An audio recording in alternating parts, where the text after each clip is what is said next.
नमस्कार, NB news देख रहे हैं आप और मैं हूं आपके साथ मुस्कान। स्वागत है आप सभी का राष्ट्र धर्म में। घोषणा पत्र के सहारे किस ओर बहेंगे बयार। दरअसल हिमाचल प्रदेश चुनावों के लिए कांग्रेस ने अपना घोषणा पत्र जारी कर दिया है। कांग्रेस ने अपने मैनिफेस्टो को प्रतिज्ञा पत्र का नाम दिया। इस प्रतिज्ञा पत्र में कांग्रेस ने प्रदेश में सरकार बनाने पर हर महिला को 1500 रुपए, न्यूनतम मजदूरी बढ़ाने, पुरानी पेंशन व्यवस्था को लागू करने और युवाओं को 5 लाख सरकारी नौकरी देने का वादा किया है। इनमें 1 लाख नौकरी पहले कैबिनेट मीटिंग में ही देने का ऐलान किया गया है। कांग्रेस ने वादा किया है कि ग्रामीण इलाकों में सड़कें बनाने के लिए भू अधिग्रहण कानून लागू कर 4 गुना मुआवजा देने का प्रावधान किया जाएगा। कांग्रेस सरकार बनने पर कृषि और बागवानी आयोग का गठन भी किया जाएगा। किसानों और बागवानों की सलाह से ये आयोग फलों की कीमत तय करेगा। इसके साथ ही हर कैटेगरी के सेब पर एक एमएसपी घोषित की जाएगी।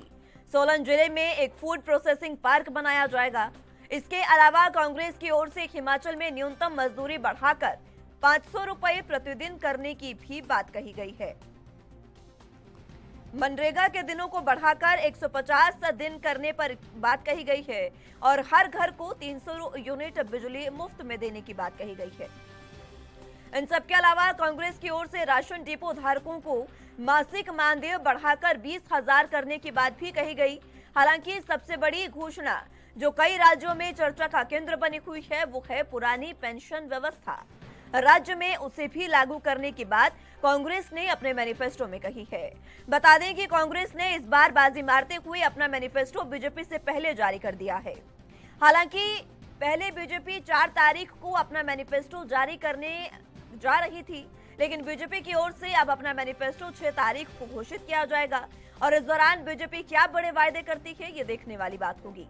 दूसरी तरफ अगर आम आदमी पार्टी की बात करें तो अभी तक केजरीवाल को पार्टी की ओर से भी अपना मैनिफेस्टो जारी नहीं किया गया है।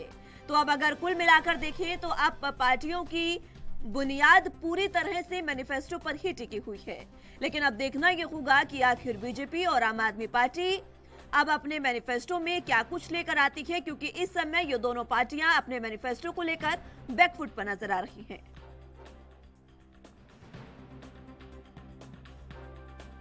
वन एवं पर्यावरण नीति भी है। उद्योगों के लिए विशेष रूप से चाहे वो जो फूड प्रोसेसिंग यूनिट हो और चाहे सोलन में मशरूम, सेब और टमाटर और साग सब्जियों के प्रसंस्करण के लिए स्पेशल फूड पार्क, उद्योगों को रियायती दर पर बिजली, न्यूनतम मजदूरी बढ़ाकर 500 रुपए प्रतिदिन की जाएगी। फल व सब्जियों को बाजार तक सुचारू रूप से पहुंचाकर vegetable and horticulture marketing federation का गठन किया जाएगा। नोटबंदी और कोरोना काल में बीमार हो गए बंद उद्योगों को पुनर्जीवित करने के लिए विशेष पैकेज दिया जाएगा। हर घर को 300 यूनिट बिजली मुफ्त दी जाएगी। यूनिट का हिसाब इस तरह से रखा जाएगा कि ज्यादा खपत करने वालों को भी इस छूट का लाभ मिल सके। इससे गरीब और मध्यम वर्गीय परिवारों को प्रतिमाह कुछ बचत हो सकेगी, जिससे वो महंगाई से लड़ सकेंगे। विद्युत परियोजनाओं से प्रभावित परिवारों को रोजगार सुनिश्चित किया जाएगा। नई विद्युत परियोजनाओं में प्रभावित परिवार के कम से कम एक सदस्य को रोजगार की 100% गारंटी दी जाएगी। ग्रामीण विकास के लिए भी हमने इसमें व्यवस्था बनाई है। शहरी विकास के लिए हमने जनसंख्या के आधार पर पार्किंग स्थल विकसित करने का जो है घोषणा की है। मनरेगा के तहत शहरी आजीविका की योजना लागू की जाएगी। जैसे मनरेगा हम गांव में देते हैं, शहरों में भी एक तरह से मनरेगा लागू करेंगे वहां पे, और शहरी बेरोजगारों को काम मांगने का हक मिलेगा। सभी नगर निगमों में 3 बड़े पार्क विकसित किए जाएंगे, जिसमें जॉगिंग ट्रैक और आउटडोर जिम उपकरण शामिल होंगे, ताकि यूथ यहाँ का स्वस्थ रह सके। और प्रदेश के कठिन एवं दुर्गम स्थानों पर मोबाइल वैन पर राशन दुकान की योजना चलाई जाएगी। राशन दुकानों के लिए 1 टाइम लाइसेंस की व्यवस्था की जाएगी। राशन डिपो धारकों का मासिक मानदेय बढ़ाकर 20,000 रुपए किया जाएगा। और जो खनन माफिया भाजपा सरकार में चल रहा है, इस खनन माफिया को खत्म करने के लिए पूरी तरह से कड़े कदम उठाए जाएंगे।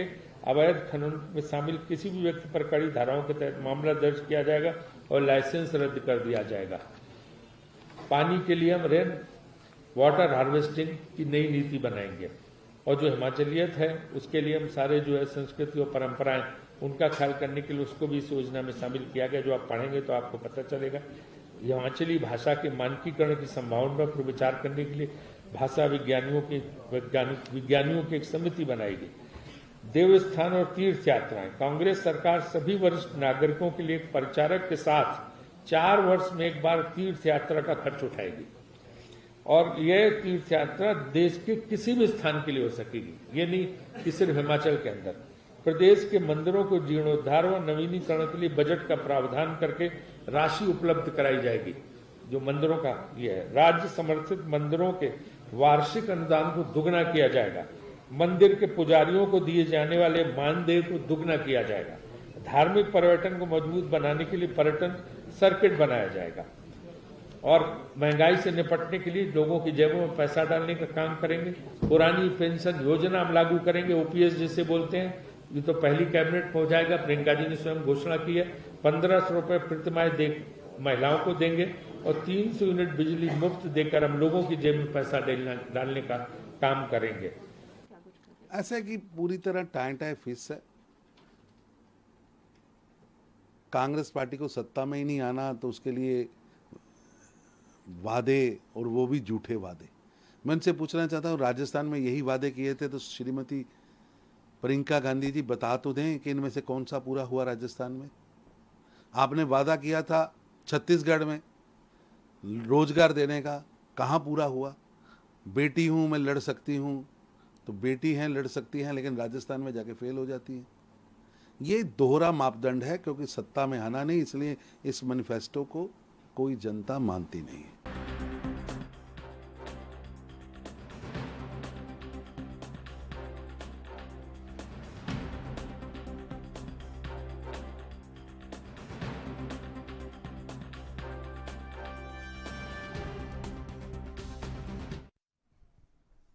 तो हिमाचल प्रदेश में इस समय महासंग्राम चल रहा है। महासंग्राम ये चुनावों का है और इस चुनावों में अब बात जो है वो मैनिफेस्टो यानी घोषणा पत्र पर टिक गई है, क्योंकि घोषणा पत्र के सहारे ही किशोर या हवा बहने वाली है वो देखने वाली बात होगी। अब कांग्रेस ने आज ही अपना घोषणा पत्र जो है वो जारी कर दिया है। हालांकि बीजेपी पहले जारी करने वाली थी 4 तारीख को, लेकिन कैंसिल हुआ 6 तारीख को, यानी कल अब ये घोषणा पत्र जारी होगा। इसको लेकर ये कहा जा सकता है कि फ्रंट फुट पर आकर कांग्रेस जो है वो अपना मैनिफेस्टो जिस तरीके से जारी कर रही है, जारी किया है, उसमें यह कहा जा रहा है कि कांग्रेस फ्रंट फुट पर है। लेकिन बीजेपी और आम आदमी पार्टी का मैनिफेस्टो जारी नहीं हुआ है। हालांकि दोनों पार्टियों की ओर से यह कहा गया है कि कांग्रेस को जब सत्ता में आना ही नहीं, तो आखिर इस मैनिफेस्टो का फायदा क्या होगा। तो चलिए इसी पर चर्चा की शुरुआत कर लेते हैं। तमाम गेस्ट हमारे साथ मौजूद हैं, उनका तारुफ आपसे करवा देते हैं। प्रताप सिंह वर्मा जी प्रवक्ता बीजेपी से हमारे साथ मौजूद हैं, बलदेव राज जी प्रवक्ता आम आदमी पार्टी से हमारे साथ मौजूद हैं और आईएन मेहता जी प्रवक्ता कांग्रेस से हमारे साथ मौजूद हैं। आप सभी का बहुत स्वागत है एनबी न्यूज पर। सबसे पहले मेहता साहब, शुरुआत आप ही से करना चाहूंगी। मैनिफेस्टो आपका जारी हो चला है, फ्रंट फुट पर कांग्रेस इसी मैनिफेस्टो के जरिए जो है वो आ गई है, लेकिन बीजेपी जो है वो ये कह रही है कि जब सत्ता में ही नहीं आना है तो आपके इन झूठे वायदों का फिर फायदा क्या।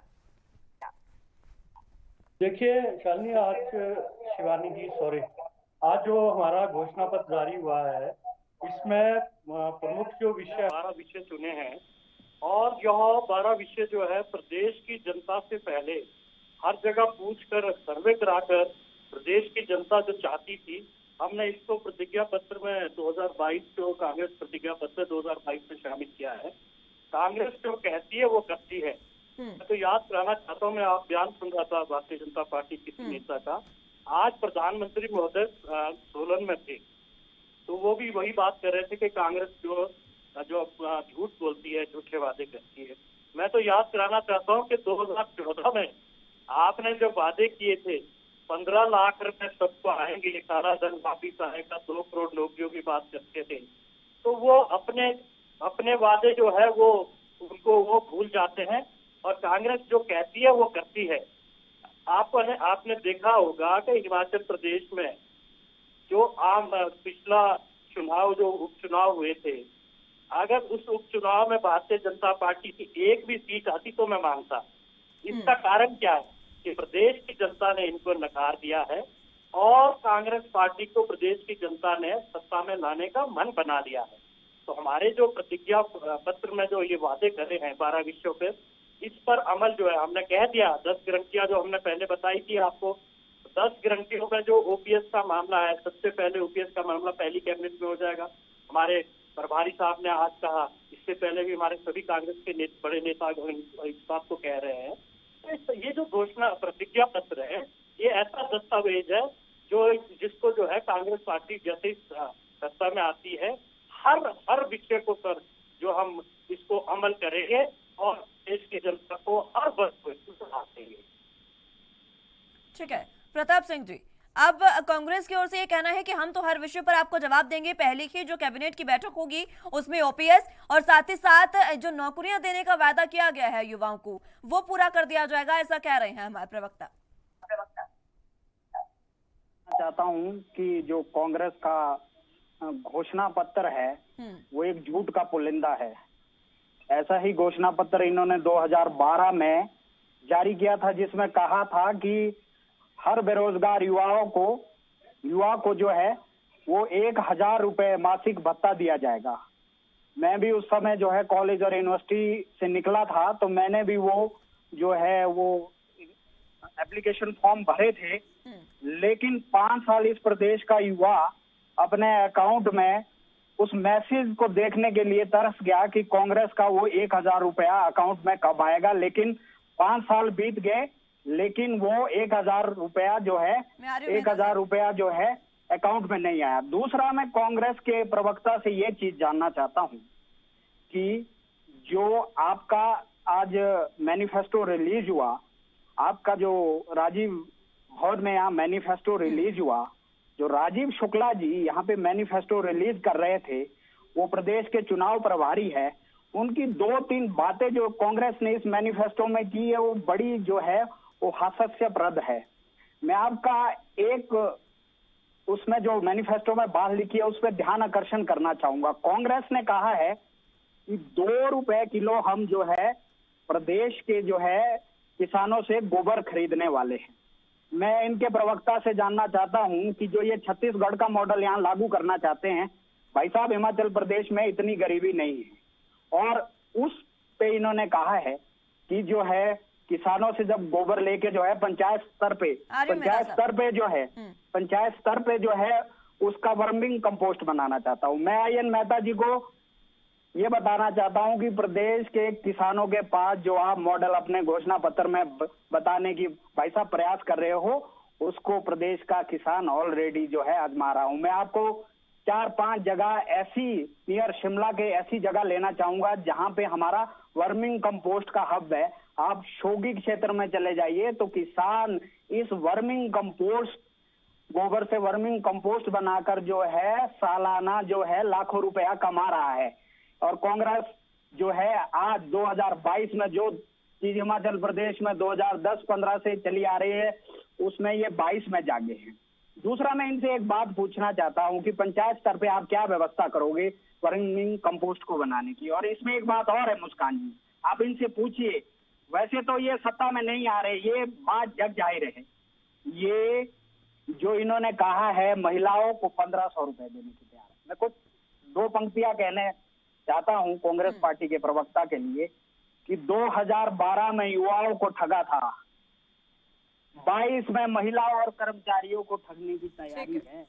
लेकिन कांग्रेस को पता नहीं है कि प्रदेश की जनता उनको ही इस बार ठगने जा रही है। तो आर्यन मेहता जी से मेरा एक सवाल और है, जो आपने बगैर किसी पेपर वर्क के मात्र कल्पना मात्र आपने सोचने से आप बोल दोगे कि ओपीएस हो जाएगी। ओपीएस ऐसे नहीं होगी भैया, आप स्टडी करके आइए, आपका ओपीएस देने का क्या एजेंडा है, किस आधार पे आप ओपीएस दोगे। ओपीएस जो है जब आप 1991 में प्रदेश इनकी देश की सरकार, तत्कालीन सरकार पीवी नरसिम्हा राव की सरकार गई थी वर्ल्ड बैंक के पास कटोरा लेके, जब हमारे एम्प्लॉयजों को देने के लिए इनके पास सैलरी नहीं थी तो ये गए थे वहां पे। जो ये उदारीकरण की व्यवस्था आज इस देश में लाई है, ये कांग्रेस लाई है। और ओपीएस जो भी अन्य चीजें हैं, जो उसमें सबसे पहली बात यही थी कि वर्ल्ड बैंक ने कहा था कि आपको अपने सरकारी क्षेत्र को कम करना पड़ेगा। तो आप इनके ठीक है वर्मा प्रवक्ता से साहब, ठीक है। पूछिए। इस तरीके से जो आम आदमी पार्टी है वो जो अपने चुनावी वादे करती है, जो अलग अलग गारंटियां देती है, वो तो माफ कीजिएगा कांग्रेस ने अपने मैनिफेस्टो में दे दी है, तो अब आम आदमी पार्टी के मैनिफेस्टो में क्या खास रहने वाला है? देखिए, फर्क तो साफ है। जैसे मैंने पहले भी कहा है, कांग्रेस और भाजपा दोनों पार्टियां इनको हिमाचल प्रदेश में या देश के सत्ता में मौका, और दोनों पार्टियों ने एक बात साबित कर दी है, देश में और प्रदेश में भी एक ही खोटे सिक्के के दो पहलू कांग्रेस और भाजपा है। पहले तो मुझे कांग्रेस के प्रवक्ता या कांग्रेस पार्टी ने 1500 रुपए महिलाओं के लिए घोषित किए हैं, गारंटी में भी बोला है।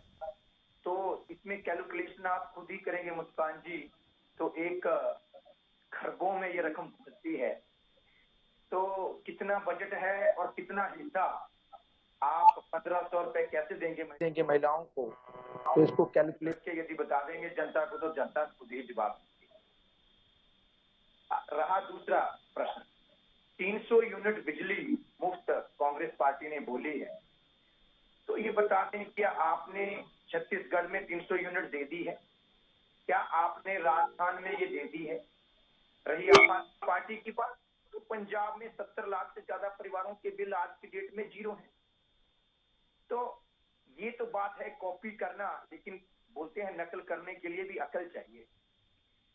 अब बात रही, इन्होंने एक इसमें प्रतिज्ञा पत्र में एक बात लिखी है कि पहले ग्रामीण इलाके जो सड़कें बनती थी उसके लिए गिफ्ट डीड बनती थी, लेकिन अब वो उनको भूमि अधिग्रहण के अंतर्गत लेंगे। तो मैं कांग्रेस प्रवक्ता जी से ये भी जानना चाहता हूँ, ये जो आप पहले तो आप सत्ता में आएंगे नहीं, ये ख्वाब है। दूसरा कि आपने यदि ये लिखा है तो आप जनता को बताएं कि भूमि अधिग्रहण के तहत आप 4 गुना मुआवजा आपने लिखा है इसमें। ये क्या जो 5 साल इसी तरीके से गिफ्ट डीड के माध्यम से भाजपा ने प्रदेश के लोगों के साथ धोखा किया, तो क्या पिछले 5 साल में जो सड़कें बनी हैं गिफ्ट डीड के नाम पे, क्या उनको भी आज आप 4 गुना मुआवजा दिलाएंगे, या आगे आप जो सड़कें बनाएंगे ये उसके लिए? दूसरा, देखिए इन्होंने 4 इंग्लिश मीडियम अंग्रेजी में मीडियम में स्कूल खोलने की बात की है हर विधानसभा में गारंटी। इतने साल इनके पास मौका था, लेकिन मैं तब भी बताना चाहता हूं 4 स्कूल खोले जाएंगे। मैं जानना चाहता हूं कितना बड़ा दायरा विधानसभा का होता है। आप बताइए, लगभग 80 से 90 हजार वोटर होता है, और 225 से 250 या ऐसे अप्रोक्सीमेटली गांव पड़ते हैं। 4 ही इंग्लिश मीडियम स्कूल खोलने की बात की।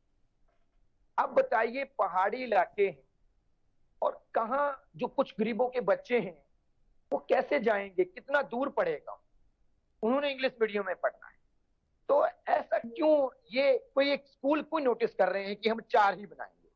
आखिर जब 5 साल में दिल्ली में भी हो सकता है या पंजाब में हम सरकारी स्कूलों पे काम कर रहे हैं, तो इनको केवल ये पूरे 5 साल में 4 ही स्कूल एक विधानसभा में बना सकते हैं? आखिर क्यों ऐसा अन्याय क्यों कर रहे हैं? ये सभी सरकारी स्कूलों पे उसमें रेवोल्यूशन लाने की बात क्यों नहीं कर रहे हैं? ठीक है, तो हम स्वास्थ्य और शिक्षा के नाम पे मुस्कान जी बात करते हैं। दूसरा, एक इन्होंने बात लिखी है प्रतिज्ञा पत्र में, पंजाब की तर्ज पे हम पेंशन भत्ते देंगे। पंजाब की तर्ज पे लिखने की क्या जरूरत है? यदि पंजाब की तर्ज आपको काम करना है, तो जब काम नहीं होता तब तो आप बोलते हैं पहाड़ी इलाका है, तो सरकारी स्कूल ठेकेदारी प्रथा को भी बंद कीजिए ना। फिर जो प्राइवेट स्कूल की ठेकेदारी प्रथा है दुकानों में, उसको बंद कीजिए। मल्टी पेंशन विधायकों की पंजाब में भगवंत मान जी ने बंद कर दी है, आप भी कर दीजिए। और वहां पे कर्ज की किस्त देने के जरिए भगवंत मान जी कर्ज को गिरा रहे हैं, कर्ज को कम कर रहे हैं, तो वो भी आप बात जनता को बताइए कि आप कर्ज मुक्त कब बनाएंगे। आप इतनी सारी झूठी योजनाएं करके जनता को गुमराह करने की कोशिश कर रहे हैं, और कहीं पे भी शहीद सम्मान राशि की आपने बात की। आम आदमी पार्टी ने अर्धसैनिक बल, पुलिस की और आर्मी जो भी जॉब पे शहीद होता है उसके लिए 1 करोड़ सम्मान राशि की बात की है। और मुस्कान जी, मुझे गर्व होता है, ये हमने पंजाब में और दिल्ली में ऑलरेडी कई शहीद जवानों के परिवारों को दी है। ठीक है, तो इस पे बात क्यों नहीं करती है सरकार? चलिए ठीक है बलदेव जी। मेहता साहब, अब देखिए बलदेव जी ने, मैं आ रही हूँ, बलदेव जी ने आपके पूरे मैनिफेस्टो को खोलकर रख दिया है कि क्या जो प्रतिज्ञा पत्र में बातें थी और क्या होनी चाहिए पंजाब की तर्ज पर जो कहा गया है। और दूसरी ओर जिस तरीके से बीजेपी के प्रवक्ता हमारे साथ मौजूद हैं वर्मा साहब, उन्होंने भी जो बातें कही उस पर आपकी प्रतिक्रिया मैं चाहूंगी।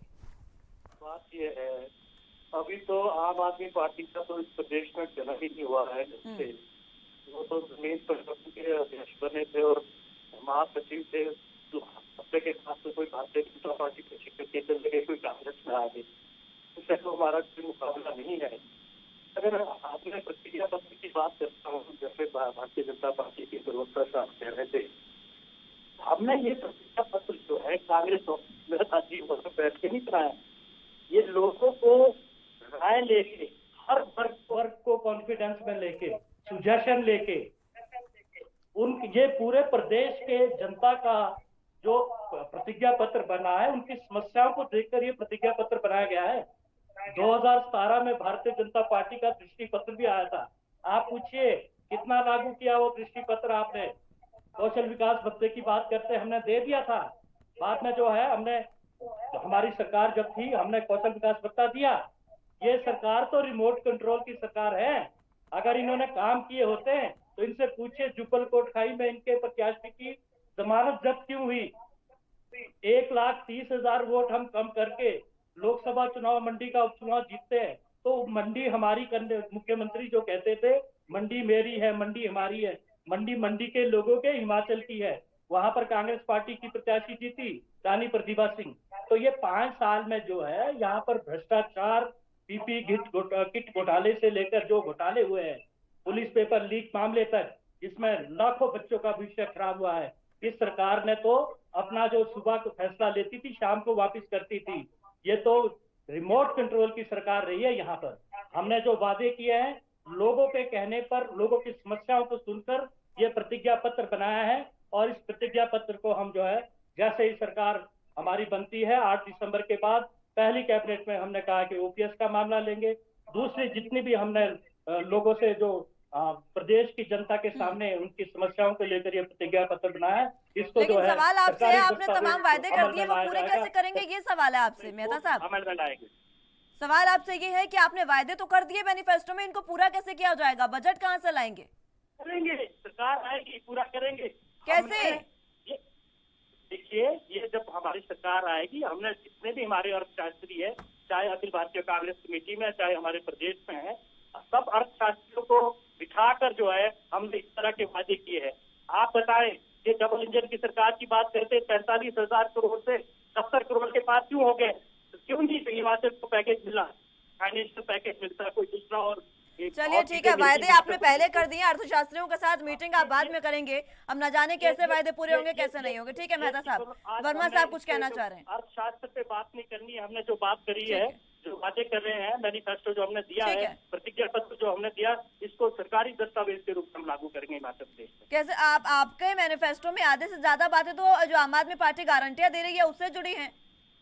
ये आपको ये लेखा जोखा, अभी हम इस बारे में लेखा जोखा देने के लिए it is not a proper time. हमने इससे पूरा, ठीक है वर्मा साहब, क्या हुआ, अर्थशास्त्री लोगों को बिठाकर अध्ययन करके तब जाके ये प्रतिज्ञा पत्र में। ठीक है मेहता साहब।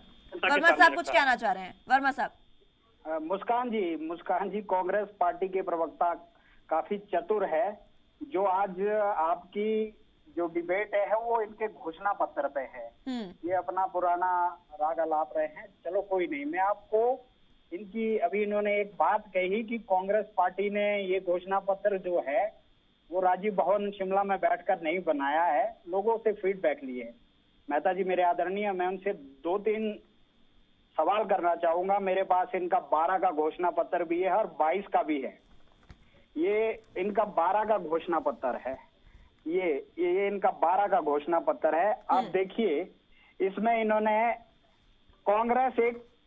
कौशल विकास अथॉरिटी का गठन करेगी और अगले 5 साल में कम से कम 5 लाख रोजगार सृजित करने का प्रयास करेगी।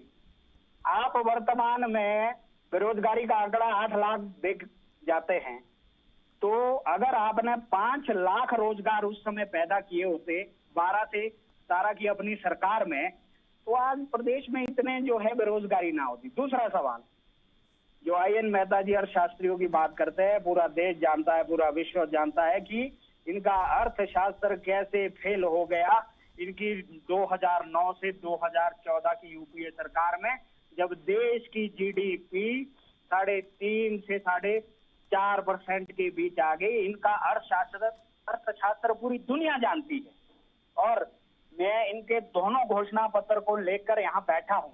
आई.एन. मेहता जी से मेरा एक और सवाल है, भाई साहब, आपकी कल राष्ट्रीय महासचिव प्रियंका गांधी जो है वो नगरोटा बगवा से भाषण दे रही थी, आपके सारे नेता आजकल भाषण दे रहे थे। हिमाचल प्रदेश में 68,000 जो है सरकारी पद जो है खाली चल रहे हैं। अरे भैया, 2004 में केंद्र सरकार के साथ MOU साइन करने वाली कौन सी सरकार थी? OPS को बंद किसने किया था? ठीक है, और आपके 1 लाख सरकारी पद जो है आप पहली कैबिनेट में भरने की बात कर रहे हो। भाई साहब, आप कहाँ बात कर रहे हो? आप इस देश प्रदेश को कहाँ ले जाना चाहते हो? मेरा पहला तो इनसे सवाल है। 1 लाख पद, 1 लाख सरकारी पद, ऊपर से OPS और ऊपर से 1500 रुपए प्रति मिले हर महिला को।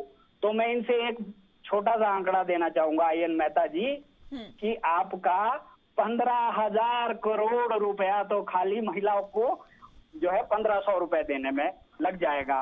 ऊपर से आपने ओल्ड पेंशन देनी है, ठीक है, आपने साथ में जो है वो 1 लाख रोजगार और 5 सालों में आपने 5 लाख सरकारी रोजगार देने का वादा किया है। मैं मुस्कान जी आपकी हेडलाइन में सुन रहा था।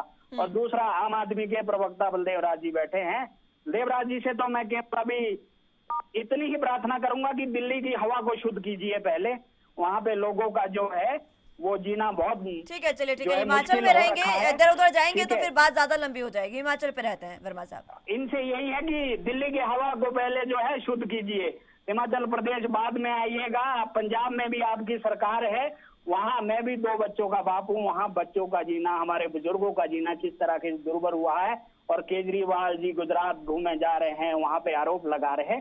तो आप दिल्ली की हवा को अगर शुद्ध कर देंगे तो आपका मैनिफेस्टो, आपकी गारंटियां सिद्ध हो जाएगी। मेरा सीधा सवाल जो है आई.एन. मेहता जी से है कि वो बताए कि इन्होंने क्या होमवर्क इसके लिए किया है। और मेरी एक और आई.एन. मेहता जी बड़े आदरणीय है, मैं उनको बड़ी डिबेटों में देखता आया हूँ। मेरा एक और सवाल है इनसे, इन्होंने इस घोषणा पत्र में कहा है कि हिमाचल प्रदेश में नशे के खिलाफ अभियान को मजबूत बनाने के लिए हाई कोर्ट के रिटायर्ड जज की अध्यक्षता में एक नशा विरोधी प्रवर्तन प्राधिकरण का गठन किया जाएगा। आई.एन. मेहता जी से मेरा सवाल है कि वर्तमान में आपके एक विधायक का लड़का और आपके एक पूर्व विधायक का लड़का आई.एन. मेहता जी प्रदेश में इन्हीं 5 वर्षों में ड्रग के साथ गिरफ्तार हुआ है।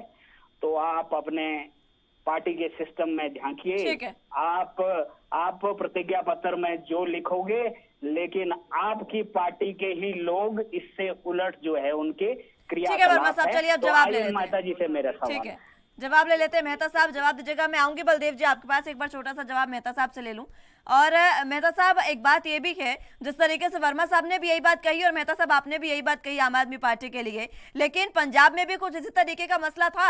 आम आदमी पार्टी को कोई देख नहीं रहा था पंजाब में, और उसके बाद पंजाब में जो जनता ने बहुमत दिया, हो सकता है यहाँ पर भी बाजी मार ले जनता। तो आप दोनों के लिए चुनौतियां कम नहीं है, किसी भी दुश्मन को इतना कम मत आंकिए। मेहता साहब, चुनाव कोई भी चुनाव होता है उसको हल्के में नहीं लेना चाहिए।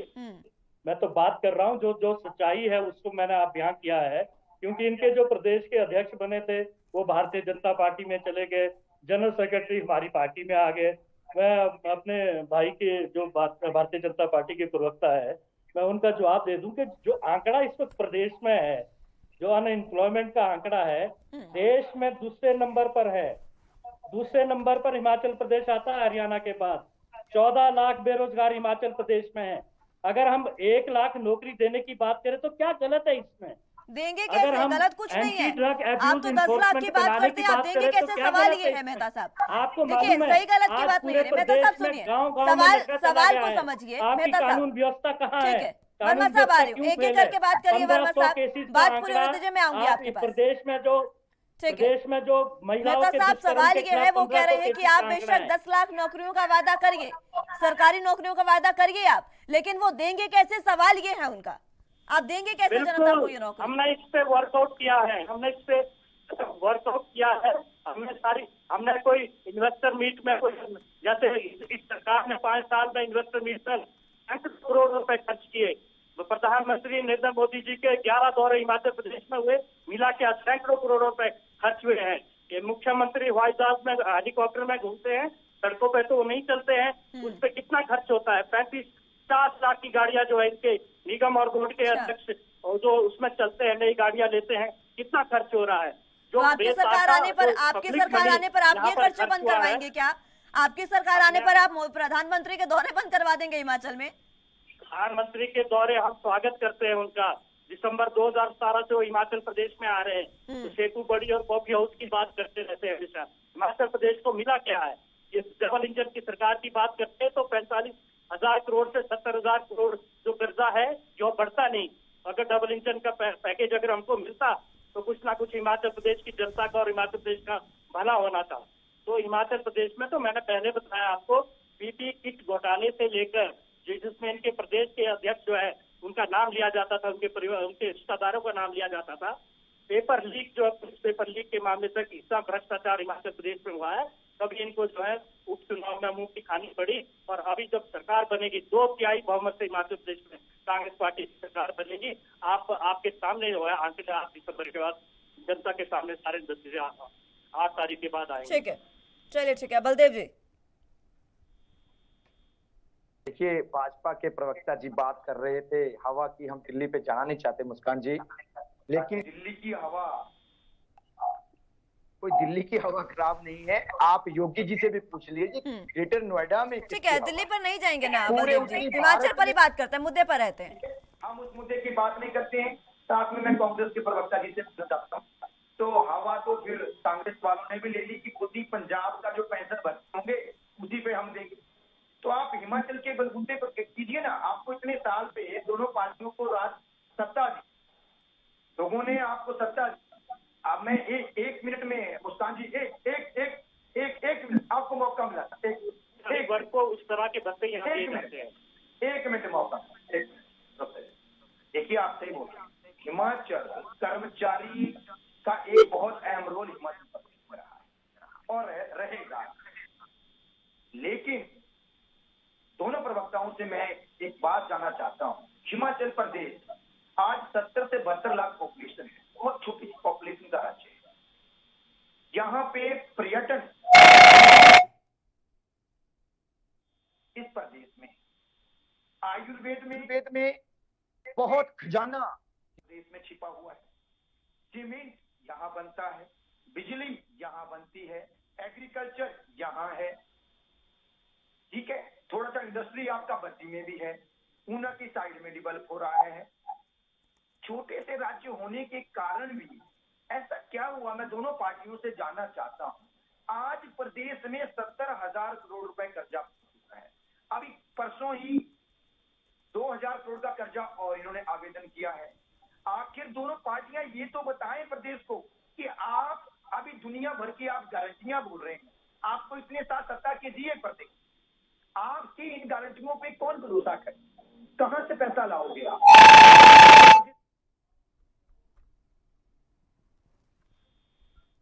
राजनीति आपने दीमक की तरह पूरे हिमाचल प्रदेश में खा रही है। गरीब लोगों को आप श्रृंखला जो आप देखेंगे, हर पंचायत में 100 से ज्यादा गरीब IRDP के नीचे लोग हैं। 14 लाख से ज्यादा बेरोजगारी की फौज खड़ी कर दी है। 20% से ज्यादा सरकारी स्कूलों में अध्यापकों के पद खाली पड़े हैं। आप जाइए हॉस्पिटल में, यदि मशीनें हैं तो डॉक्टर नहीं, डॉक्टर हैं तो मशीनें नहीं। आपने बात नहीं की है कि आप मेडिकल में हॉस्पिटल में क्या टेस्ट फ्री करेंगे। आज 200 से ज्यादा टेस्ट हम फ्री करते हैं दिल्ली में। देखिए, बात है आर्थिक समृद्धि की ओर आप लोगों को कैसे ले जाओगे। बड़ी बड़ी बातें करना और केवल सत्ता हथियाना धन बल के जरिए।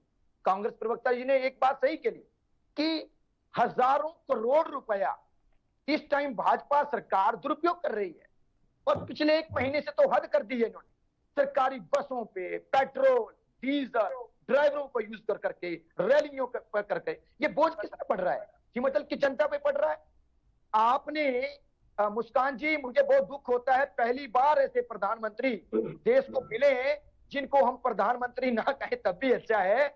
यदि आप पूरा कैलकुलेशन करेंगे पूरा इनका टेन्योर का प्रधानमंत्री जी का, तो ये हर 5 साल में लगभग 1.5 से 2.25 साल पूरे देश में केवल रैलियां करते हैं 1.5 से 2.25 साल। इतना तो टाइम बुराई क्या है बलदेव जी? मैं जानना चाह रही हूँ आपसे बुराई क्या है? स्टार प्रचारक। बुराई क्या है? तो ये किसका टाइम जा रहा है? देश का टाइम जा रहा है। हाँ मुस्कान जी कंटिन्यू। बुराई क्या है इसमें, मैं ये जानना चाह रही हूँ आपसे। अगर रैलियां कर रहे हैं तो आप भी करिए, रोका किसने है? क्या बिल्कुल मुस्कान सही बोला। मुस्कान जी पहले प्रधानमंत्री रहे, आप मोदी जी का यदि रिकॉर्ड निकालेंगे, मैं वही बोल रहा था टेन्योर, और पहले जी के प्रधानमंत्रियों का रिकॉर्ड निकालेंगे, आप बोलते बुराई क्या है? एक प्रधानमंत्री के लिए ये कांग्रेस के प्रवक्ता या भाजपा के प्रवक्ता कई डिबेट्स में क्या बोलते? भगवंत मान जी पंजाब नहीं देख रहे, वो रैलियों में बिजी हैं। तो जब प्रधानमंत्री जिसको पूरे देश का जिम्मा देश ने सौंप रखा है, कई प्रदेशों का जिम्मा सौंप रखा है, वहां की बेरोजगारी के आंकड़े, वहां के गरीबी के आंकड़े, अर्थव्यवस्था कौन देखेगा जब ये रैलियों में बिजी रहते हैं? मैं वही बोल रहा हूं। 2 साल केवल ये रैलियां ही करते हैं, पर देश की चिंता कौन करेगा? देश में बेरोजगारी बढ़ रही है, आप ओपीएस पे कोई बात नहीं करते हैं। तो हम तो मुद्दों की बात कर रहे हैं कि देश को आगे कैसे बढ़ाया जा सके। देश में कर्जा कितना है आज? 128 लाख रुपए ज्यादा कर्जा हो चुका है। ठीक। आज प्रधानमंत्री नरेंद्र मोदी के टेन्योर में लगभग 35% कमाई का जो हिस्सा है, इतना ये कर्जा लेते हैं। ठीक है बलदेव जी, ठीक है। वर्मा साहब अब आपका जवाब देना चाह रहे हैं। वर्मा साहब आपकी बातों का जवाब देना चाह रहे हैं, आप जवाब ले लेते हैं बलदेव जी। वर्मा साहब।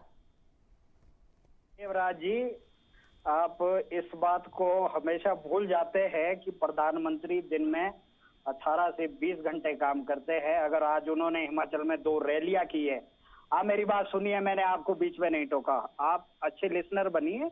आपने जो बातें कही है, मैं आपकी बातों का जवाब दे रहा हूं, पहले सुनिए। आप जो है शराब घोटाले का सारा पैसा गुजरात के चुनाव प्रचार में खर्च कर रहे हो।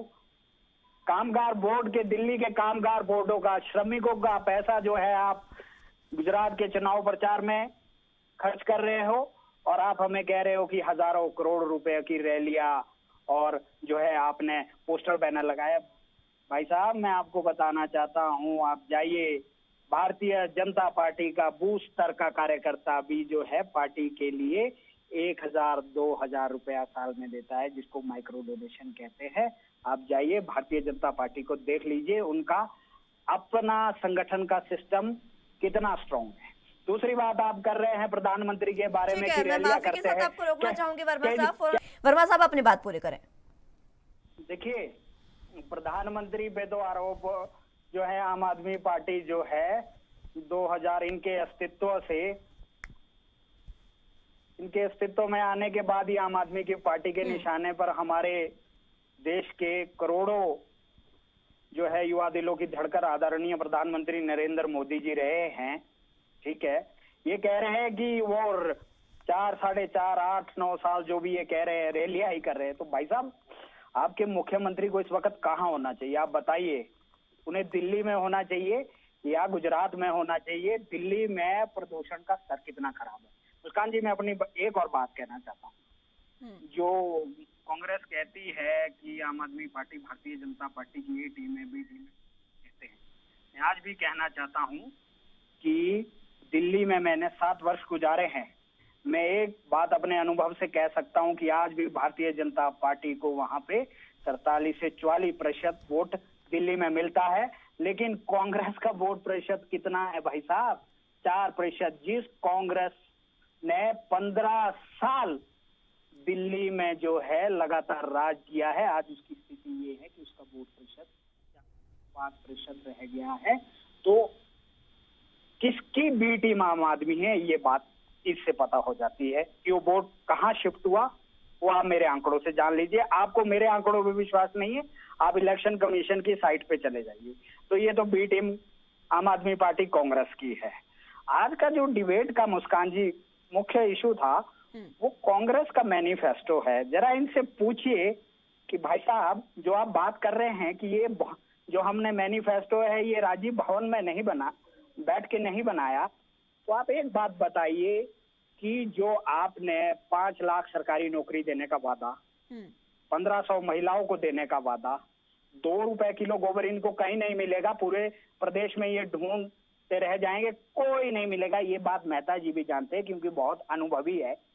मैं कांग्रेस पार्टी और आम आदमी पार्टी के लोगों को न्योता देता हूं कि मेरे साथ चलिए। मैं आपको जो है किसानी क्षेत्रों में मैं खुद भी कैसे काम कर रहे हैं, वर्मिंग कंपोस्ट और आपकी प्राकृतिक खेती में, वो मैं इनको बता सकता हूँ। दूसरा, राजीव शुक्ला जी ने आज एक बात कही, मुझे जो है बड़ी विडंबना लग रही है कि प्रदेश कांग्रेस कमेटी से वहां पे इनकी जो है प्रदेश अध्यक्ष जो है प्रतिभा सिंह जी बैठी हुई थी और राजीव शुक्ला जी जो है इनका मैनिफेस्टो पढ़ रहे थे। ठीक है ना जी। और राजीव शुक्ला जी कहते हैं कि जो हम हर स्कीम लाए हैं उससे हम पैसा भी कमाएंगे। तो आईएन मेहता जी, स्कीमें आप लोगों के वेलफेयर के लिए ला रहे हैं या पैसा कमाने के लिए ला रहे हैं? एक बात राजीव शुक्ला जी ने कही कि 4 रुपए लीटर जो है हम गौमूत्र जो है लोगों से खरीदेंगे, 70 रुपए प्रति लीटर उसमें औषधियां युक्त करके, उसमें औषधियों का मिश्रण करके जो है वो लोगों के बेचेंगे। अरे भाई राजीव शुक्ला जी, कानपुर से कौन सी ऐसी औषधियां लाए हैं, हमें भी तो जल्दी से बात समाप्त करें। हमें भी बताइए। इस प्रदेश की जनता को आप ये बताइए। वैसे मैं इस बात से आश्वस्त हूँ। ठीक है वर्मा साहब, ठीक है, चलिए जवाब ले लेते हैं आपकी बात का। मेहता साहब जल्दी से जवाब दीजिएगा, समय समाप्त हो जा रहा है। ठीक है वर्मा साहब, समय समाप्त होता जा रहा है। मेहता साहब जल्दी से जवाब दीजिएगा इन बातों का। और इससे पहले एक वर्मा साहब ने यह भी पूछा था कि नशे को खत्म करने की बात कही गई है मैनिफेस्टो में, वो कैसे करेंगे, क्योंकि आप ही की पार्टी के नेता जो हैं वो इस तरीके से, उनके बेटे जो है वो लिप्त पाए जाते हैं इस तरीके के कार्य में। मैंने भी कहा था जो पीपीपी घोटाला हुआ था उसमें जो है उनके तत्कालीन प्रदेशाध्यक्ष और उनके रिश्तेदार जो शामिल थे, तो ये अगर केसेस की बात है तो किसी व्यक्तिगत जो किसी के खिलाफ भी हो सकते केसेस, लेकिन जो आंकड़ा बड़ा है, अगर हम एंटी ड्रग एब्यूज इन्फोर्समेंट की बात करते हैं, हिमाचल प्रदेश में बच्चों को नशे से हमने दूर रखवाना है। गांव-गांव में नशा पसर रहा है हिमाचल प्रदेश में, गांव-गांव में। या आप दुष्कर्म के मामले देखिए, आप अभी 2 साल की बच्ची के साथ पिछले बुधवार की बात है, मनाली में जो रेप वाली घटना हुई थी, इतनी शर्म की बात है कि कौन जिम्मेवार है इसके लिए? प्रदेश सरकार जिम्मेवार है। कानून व्यवस्था के लिए कौन जिम्मेवार है? प्रदेश सरकार जिम्मेवार है, यहाँ की पुलिस जिम्मेवार है। तो ये सरकार को ये चीजें देखनी होगी। जो मैनिफेस्टो हमने प्रतिज्ञा पत्र इस तरीके के बयान रखा है, बयान जो है कांग्रेस पार्टी के नेताओं को शोभा देते हैं। आप बताइए पहले जरा, देखकर जो है प्रतिज्ञा पत्र बनाया गया है और इस पे जो अमल जो है हम बखूबी इस पर अमल किया जाएगा। हम जो पहले भी कहा, हमने ओपीएस का मामला जो है पहली कैबिनेट में कांग्रेस पार्टी की सरकार बनने पर पूरा किया जाएगा। और दूसरे जो वायदे हमने इस मैनिफेस्टो के माध्यम से प्रदेश जनता से किए हैं, कांग्रेस प्रतिज्ञा पत्र 2022, हिमाचलियत, और हम इसको जो है हम सरकारी दस्तावेज के रूप में यहाँ पर लागू करेंगे। लेकिन सवाल का जवाब अभी तक नहीं मिल पाया वर्मा साहब के। मेहता साहब, करेंगे कैसे? हम अपने रिसोर्सेज बनाएंगे। 5500 करोड़ की हमारी उद्योग जो है बागवानी का उद्योग मध्य प्रदेश में है। हम रिसोर्सेज यहाँ पर डेवलप करेंगे। हम इनकी तरह नहीं करेंगे भी 3 कारखाने हमारे यहाँ पर सीमेंट के कारखाने, हिमाचल प्रदेश में, पंजाब और हरियाणा से 100 का जो बैग है वो महंगा मिलता है। हम हिमाचल प्रदेश के रिसोर्सेज को ढंग से उसको हम यूज करेंगे। फिजूल खर्ची बिल्कुल नहीं होगी। हमने बड़ी तहकीकात करके और सारा जो इस पे अर्थशास्त्र का सबसे ज्ञान लेके को बनाया है, तभी हमने जनता के सामने ये वादे रखे हैं। ठीक है बलदेव जी, कांग्रेस कह रही है, मेहता साहब कह रहे हैं कि हिमाचल प्रदेश के जो रिसोर्सेज है उनका इस्तेमाल किया जाएगा और फिजूल खर्ची को रोका, राजस्व लाया जाएगा, जिससे ये तमाम कार्य पूर्ण होंगे। साल मिले थे कांग्रेस को, वो सबको पता है। बट मैं बहुत जल्दी से क्विक में दोनों प्रवक्ताओं जी को बताना चाहता हूँ। भाजपा के प्रवक्ता जी शराब घोटाले के ऊपर ले गए थे, जो झूठे केस बनाए गए हैं, लेकिन मैं बताना चाहता हूँ भाजपा के प्रवक्ता क्या जवाब देंगे देश की जनता को कि गुजरात एक ड्राई स्टेट है, लेकिन 15,000 करोड़ रुपए का बिजनेस मुस्कान जी अवैध शराब के रूप में वहां बिक्री किया जाता है, और पार्टी को कहां से पैसा आता है? ब्लैक मनी के जरिए, जनता का पैसा है। दूसरा, राफेल का कॉन्ट्रैक्ट किसको दिया गया था? क्या कभी उन्होंने जहाज बनाए थे? और अभी मोरबी में पुल गिरा गुजरात में, घड़ियों बनाने वाली कंपनी को एक कॉन्ट्रैक्ट दिया गया और वो भी रिटर्न में कहीं पे नहीं। तो इनसे तो बात करना, मैं वही बोल रहा हूं कि देश की जनता भाजपा को बड़ी अच्छी तरह जान चुकी है। आर्य वर्मा साहब, जल्दी से बलदेव जी बात करेगा। भाजपा के वक्ता कह रहे थे कि ये कांग्रेस की बी टीम है। कांग्रेस वाले बोलते हैं कि ये भाजपा की बी टीम है, या आरएसएस वाले हैं, आम आदमी पार्टी वाले। मैं कहना चाहता हूं बड़े अच्छी तरह इस टॉपिक को जरा क्लोज कर दें। आम आदमी पार्टी ए ग्रेड है और आम आदमी पार्टी ए ग्रेड का ही लीडर मिला है देश में। C for Congress, B for Bhajpa, BJP और ए फॉर आम आदमी पार्टी। लेकिन इस बार एक अच्छा हुआ है, देश में लीडर भी ए ग्रेड का मिला है, माननीय श्री अरविंद केजरीवाल। अब बदलाव होना तय है, ये स्कूल के ग्रेड भी आप जान लीजिए। अब बदलाव देश में होना तय। ठीक है वर्मा साहब, जल्दी से जवाब दे दीजिए बलदेव जी की बातों में, समय समाप्त हो रहा है। देखिए, आम आदमी अब ये नहीं रहे हैं, पहले तो इनको अपनी पार्टी का नाम जो है चेंज करना चाहिए। ठीक है, ये बात ठीक है। गुजरात का जो सवाल था उस पर जल्दी से जवाब दीजिएगा वर्मा साहब, समय समाप्त हो रहा है। मैं गुजरात पे ही आ रहा हूँ, जल्दी से, समय समाप्त हो रहा है। मुस्कान जी, मैं उस वक्त दिल्ली पे हुआ करता था जब आम आदमी पार्टी 2013-14 में सत्ता में आई थी। फलाना राम चोर, फलाना राम चोर, फलाना राम चोर। ठीक है, चलिए समय समाप्त हो चला है। गुजरात पर आप बात करना नहीं चाहते हैं वर्मा साहब, गुजरात पर जवाब आप दे नहीं रही है। जब मैं कह रही हूँ आपको समय समाप्त हो रहा है तो गुजरात पर बात आपको करनी चाहिए। आम आदमी पार्टी पर आपने निशाना साध रहा है। बहुत बहुत शुक्रिया आप सभी का हमारे साथ जुड़ने के लिए और तमाम अहम चर्चा हमारे साथ करने के लिए। समय मुझे इतनी ही इजाजत देता है, लेकिन जिस तरीके से घोषणा पत्र जो है वो कांग्रेस का जारी हो चला है, यानी कि फ्रंट फुट पर आकर कांग्रेस खेल रही है इस समय हिमाचल प्रदेश में। अब देखना होगा कि कल बीजेपी का मैनिफेस्टो जारी होगा और उसके बाद आम आदमी पार्टी कब मैनिफेस्टो जारी करती है और किसके मैनिफेस्टो पर, किसके घोषणा पत्र पर जनता जो है वो विश्वास करती है और इस बार मुहर लगाती है, ये देखने वाली बात होगी। फिलहाल के लिए राष्ट्र धर्म में मेरे साथ बस इतना ही। तमाम अहम खबरों के लिए आप देखते रहिए ANB न्यूज। नमस्कार।